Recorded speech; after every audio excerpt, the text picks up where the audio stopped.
Welcome to r/Am I the Butthole, where OP accidentally destroys someone's marriage. Am I the butthole for asking my mother-in-law for advice on how she dealt with her husband's affair after she said I needed to work on my marriage when her son cheated on me? I'm currently married to Matthew. He had an affair, I filed for divorce. His mother came to me and said I needed to work on my marriage and not give up so easy. So I asked her how she dealt with her husband's infidelity in their marriage. She started stammering, asking what I was talking about. So I said that 5 years ago, her husband had an affair. If she expects me to work through this, I need advice. How did she deal with her husband having an affair? I told her that Matthew had asked me not to talk about it, so I kept my mouth shut. She got up and left. From what I heard, she and her husband had a massive fight. Her husband denied everything. Matthew denied that he knew anything about the affair, much less telling me to act like nothing happened. My mother-in-law is pissed at her husband for cheating and at Matthew for keeping her in the dark. For the record, I just wanted her to leave me alone and think about my point of view when I made up the affair. So some extra information, I only found out about the affair because Matthew gave me chlamydia. I found out about the other affairs while fighting with him. My father-in-law said that he was golfing with Matthew on Saturdays, and that they were taking overnight fishing trips. He did this to help Matthew have excuses for his absences from home. He helped Matthew cheat. Down in the comments, Sirius Echo brings up a really good point. I wonder if the mother-in-law would have given her son the same advice to work on the marriage if OP had been the one who cheated. OP, I'm giving you 0 out of 5 buttholes. Matthew gets 2.5 out of 5 buttholes for cheating. I'm glad you're out of that situation because that whole family sounds like a mess.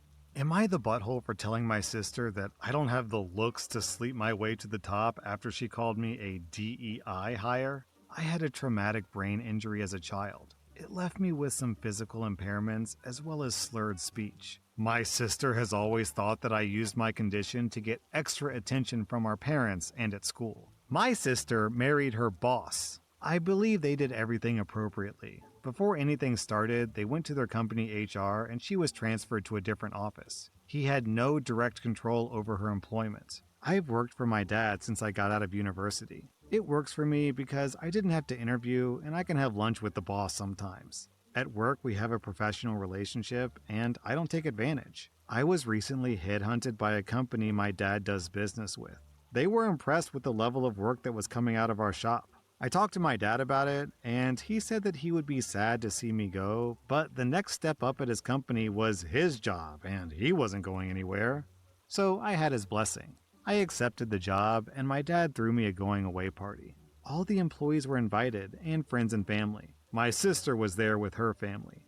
It was a great time, until she decided to pipe up that my accident had helped me get ahead again. That I was a DEI hire and I only got the job because I checked off so many spots on the checklist. I always knew how she felt about my mom and dad giving me so much of their time after the accident. But they never ignored her. She got extracurriculars. They went to most of her events at school. They helped pay for her education.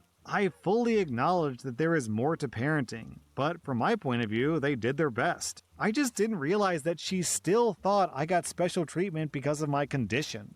No company that I know of would hire me for the job I got if I wasn't good at it. They could be throwing money away. I was furious that she would say this in public. If she had said it privately, we could have talked it out. But she wanted to go public. So I said what I said. Her husband's face went red, and she was speechless. Her kids looked confused. I felt bad when I saw my niece's reaction to what I said. My sister and her family left the party. My dad came over and said that I should have taken the high road and that she was very sensitive about her relationship still. I honestly feel bad about what I said. It wasn't fair, and it wasn't true. She hasn't called or accepted any calls from me in over a week. You know, here's the thing about fighting words, is that if you throw out fighting words, sometimes people will fight back. That's just how it goes, man. You jab someone, don't be shocked and appalled when they jab you back. That's how it goes. Also, OP, you're being naive. No one is like, hey, boss, I noticed you slightly glancing at me from across the room. Let's go to HR and disclose it, and then afterwards we'll go have coffee and explore this connection we have. No, they were bumping uglies for weeks until one of them said we should really disclose this to HR before we get caught and fired. I am like 95% on your side. I do wish you hadn't said it in front of your niece. That kind of stings a little bit, that you criticize the mom in front of the little girl. I mean, that kind of sucks. However, she started it, so I'm still backing you here. OP, you get 0 out of 5 buttholes. I'm giving your sister 1 out of 5 buttholes, I think. Maybe 1.5. Am I the butthole for not enjoying the birthday gifts that my friend got me that mocked my dead mother? I'm a 20-year-old woman who lost my mother 8 months ago, suddenly. I've experienced a wave of emotion as I had a weird relationship with my mother and a lot of unsaid things. I didn't get to say goodbye to her, which pains me every single day. I have a large group of friends, some from high school and some from university, who have all supported me tremendously. One specific friend, Kayla, I met in university. I would not consider her my best friend, but she has been an amazing support to me throughout this whole situation with my mom. She's always told me I could come to her for anything, and would even pull me aside during social events to make sure I was doing okay. Yesterday, on my birthday, Kayla and a group of my other friends came over unannounced with party decorations, snacks, and even cake. After the emotional morning I had due to the dread that I had for my birthday coming up, this made me cry. I felt so seen and loved in this moment. This lasted up until my friends brought gifts they'd brought. I opened 2 gifts before opening Kayla's. It was a large box. I opened it with a huge smile on my face, and my friends all looked excited for me to see what was inside. To my shock, there was a mug and a hoodie. Both had a large, bold font saying, "Motherless Behavior." I was in so much shock, I excused myself. I ended up calling it a night and they all left, Kayla muttering, "It was supposed to be funny," as she passed me by to leave. This morning, I woke up with texts from some of my friends at the party reassuring me that Kayla had no ill intent, and then I saw that Kayla messaged me. The message was lengthy, including many messages saying things like, "It was of good intent. You embarrassed me. I was trying to lighten the situation."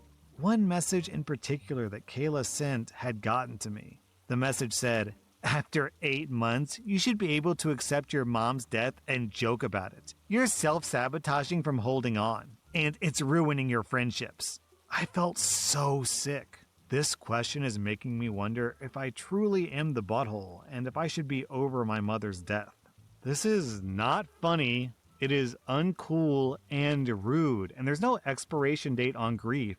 You can grieve a dead parent forever and ever, your whole life. OP, you get 0 out of 5 buttholes. I'm giving Kayla 1.5 out of 5 buttholes. Am I the butthole for explaining the consequences of his actions to my son? My family lives in Canada. My kid was being bullied at school. He's a big kid, and I've always told him to resolve his problems with words. I've told him to report bullying to teachers, and if they don't listen, to tell the principal. Also, to tell me and his mom so that we can follow up. My son's after-school program is a Taekwondo class. He's been in Taekwondo since he was in kindergarten. He also plays hockey. There are a group of kids at his school that have been buttholes to my kid and his friends. My kid did the right thing and told the teacher who was monitoring recess. She told him that the kids were new to Canada and they didn't know how to fit in yet. He went to the principal and got told pretty much the same thing. So he told his mom. She wanted to go confront the parents, and she likely would have ended up in custody. She's Irish. Like real Irish from Ireland, not Marky Mark Irish. I told her I'd take care of it. I made an appointment to talk to the principal and teacher along with my son. I went into the meeting with a simple goal, to stop the bullying. The principal and teacher both tried the same excuse on me, that these kids were newcomers and they weren't fully aware of how Canada was different from their home country and what they saw on American TV. I asked what was being done to stop it. They said they'd talk to the boys. I asked if the parents had been brought in and talked to. He said no. Okay. So I turned to my kid and I explained that in Canada, kids under 12 years old cannot be charged with a crime. In fact, they can't even be arrested. Worst case scenario, if anything happened, he might have to do some community service. The principal and teacher went crazy telling me that I can't tell him that. I asked them if I was lying. They both shut up. I pointed to them and told my kid to remember that they didn't say that I was wrong. I told him to tell me in a week if he was still being bullied. My understanding is that all the bullies' parents were called in and told to control their children. The bullies were also given library detention instead of recess for a month. I'm satisfied with the result, but the teacher and principal seemed upset. My wife thinks that I should have given him the information privately. OP, I think your wife doesn't understand the concept of blackmail. In order for OP to blackmail the principal and the teachers, hey, you better do what I say or I'm going to do X, they have to know that they're being blackmailed. Though I will say I think the principal and the teacher were probably less concerned about OP's implication, which is that OP's son is going to beat the stuffing out of the bullies, and more concerned about OP's son spreading this rumor around the school, and then you have an entire school worth of kids who are stealing and setting fires and things like that because, hey, I can't get in trouble, so why not? Still, OP, I'm giving you 0 out of 5 buttholes.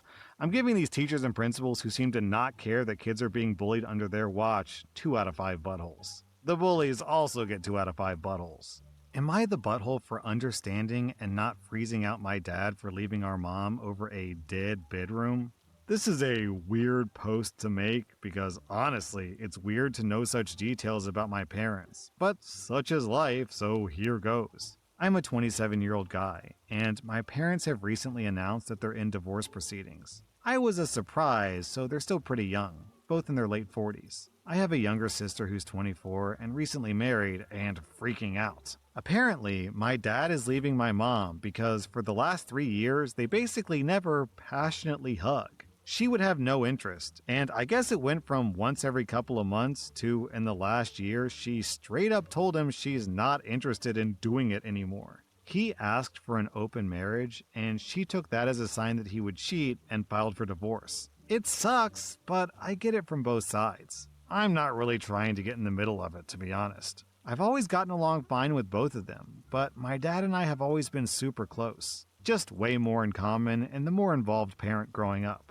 So while it sucks that they're split, I just want to continue to have a separate relationship with both of them. My sister has taken a different approach and hates my dad right now. She thinks that he's being a total butthole and just saying a lot of mean things about him. I'm trying to stay out of that and just let her heal how she needs to. I recently had my dad over for a dinner with my wife and our 2 young kids. He's doing well and has already started dating someone, and I'm honestly happy for him. He's still young, and I don't think that he should be alone forever since it didn't work out with my mom. I guess my dad posted to his story a picture of him with his grandkids to his Facebook. So my sister and mom saw it and are mad at me for still being so tight with him. My sister is calling him a cheater and saying I'm taking the cheater side, and my mom is saying similar stuff. I feel like I'm just being an adult about the situation though. I don't know, am I really in the wrong here? My wife says that she can see where my sister is coming from, but thinks that I'm being more logical about it. I wanted to get some neutral perspectives. It's very weird that OP knows all this information about his parents. I have to wonder which one of the parents disclosed this information to their kids because that seems kind of like a manipulation tactic. Still, I don't really feel like this is cheating. Saying, hey, I'm thinking about seeing other people, and then before that happens, you get divorced, isn't cheating. It's like, at worst, it's pre-cheating, but I think realistically, it's just the beginning of the end of the marriage. OP, I'm giving you 0 out of 5 buttholes. I don't really understand what your sister's problem is. That was r/Am I the Butthole, and if you like this content, check out my podcast where I publish the exact same episodes. Also, hit that subscribe button because I put out new Reddit videos every single day.